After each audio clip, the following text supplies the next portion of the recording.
আল্লাহ সুবহানাহু ওয়া তাআলা যেখানে কোরআনুল কারীমের যেখানেই সলাতের কথা বলেছেন, পরপরই আল্লাহ সুবহানাহু ওয়া তাআলা ওই জায়গাটির ভিতরে যাকাতের কথা আল্লাহ সুবহানাহু ওয়া তাআলা উল্লেখ করেছেন।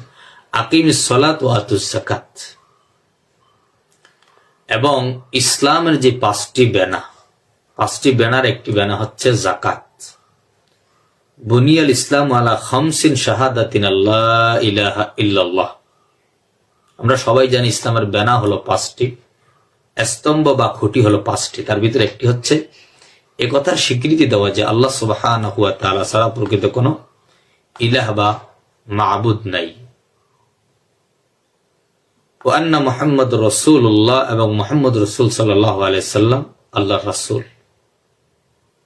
ওয়া ইকামিস সালাত, অর্থাৎ সালাত কায়েম করা, সালাত আদায় করা।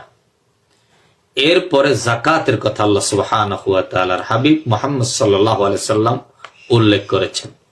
তাহলে বোঝা গেল যাকাত হচ্ছে ইসলামের পাঁচটি বেনা স্তম্ভ খুঁটির মধ্যে একটি খুঁটি। এই যাকাত যারা দিবে না তাদের জন্য ভয়াবহ শাস্তি রয়েছে।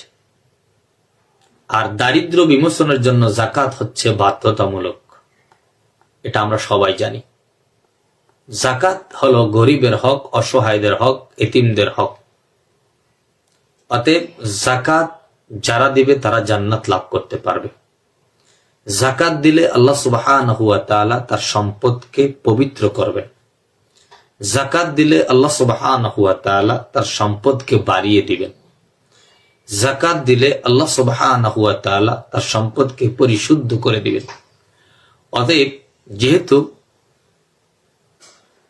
আমরা যাকাতের বিষয়টা